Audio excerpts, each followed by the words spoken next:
કાપડ માર્કેટમાં વિરા ટેક્સટાઇલ એજન્સીના નામે કરોડોની છેતરપિંડી કરનાર મુખ્ય સૂત્રધાર રોહિત ઉર્ફે પંકજ તેલપુરિયાને સુરત ઇકોસેલ ક્રાઇમ બ્રાન્ચે વીઆઈપી રોડ શિવ કાર્તિક એન્કલેવથી ઝડપ્યો છે। સુરત કાપડ માર્કેટમાં વિરા ટેક્સટાઇલ એજન્સીના નામે કરોડોની છેતરપિંડી કરનાર મુખ્ય સૂત્રધાર રોહિત ઉર્ફે પંકજ ચંદનમલજી તેલપુરિયાને ઇકોસેલ ક્રાઇમ બ્રાન્ચે વીઆઈપી રોડ શિવ કાર્તિક એન્કલેવથી ઝડપી લીધો। મૂળ રાજસ્થાનના સિરોહીના આરોપીએ સહ આરોપી વિશાલ ગાંધી અને અન્ય સાથે મળી વેપારીઓનો વિશ્વાસ જીતી 27 ડિસેમ્બર 2024થી 4 એપ્રિલ 2025 દરમિયાન 4.53 કરોડનો કાપડનો માલ લઈ ઠગાઈ કરી। ઓગસ્ટ 2025માં પેમેન્ટના વાયદા બાદ દુકાન મોબાઈલ બંધ કરી ફરાર થયો। તેના પર અગાઉ અમદાવાદ, મહેસાણા, સુરતમાં વિશ્વાસઘાત, છેતરપિંડી, ફોરજરી, લૂંટ, અપહરણના 9+ ગુના નોંધાયેલા છે।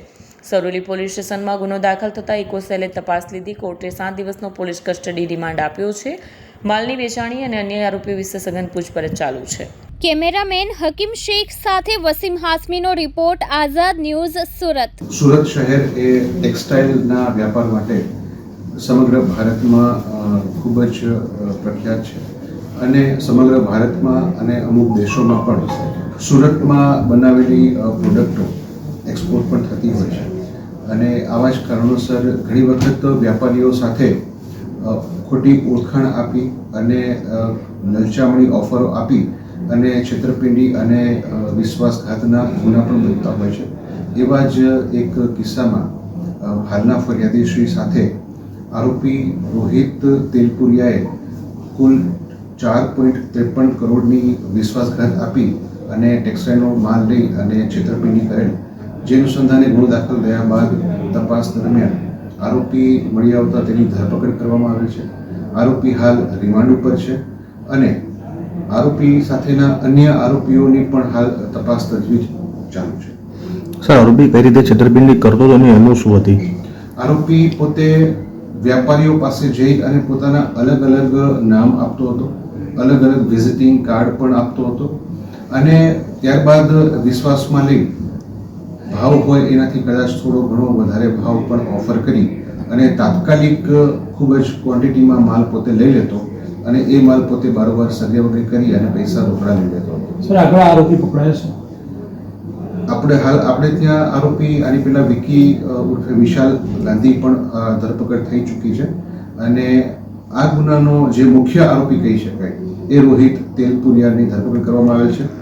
હાલના આરોપી વિરુદ્ધ આના સિવાય કુલ 9 ગુના દાખલ થયેલા છે અને એ 9 ગુનાઓ અમદાવાદ, મહેસાણા અને સુરત આ 3 જગ્યાએ દાખલ થયેલા છે અને સુરતના મેક્સિમમ, અમદાવાદના, મહેસાણાના બધા જ ગુનાઓ આ જ મોડસ ઓપરેન્ડીથી ચીટિંગ કરવાના ગુનાઓ નોંધાયેલા છે।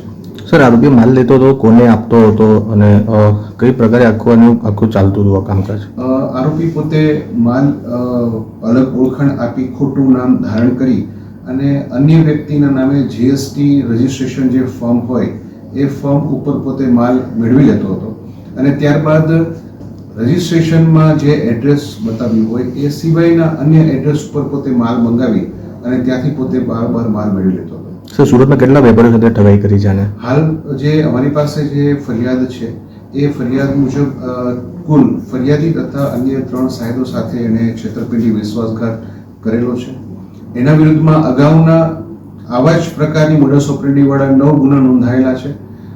સુરતના વ્યાપારી મિત્રોને આપના માધ્યમથી મારી ખાસ નમ્ર અપીલ છે કે આપની સાથે પણ જો આ રોહિત તેલપુરિયાએ છેતરપિંડી, વિશ્વાસઘાત કરેલ હોય તો આ બાબતે અમારો સંપર્ક કરી આગળની ફરિયાદ માટેની યોગ્ય કાર્યવાહી કરી શકશો।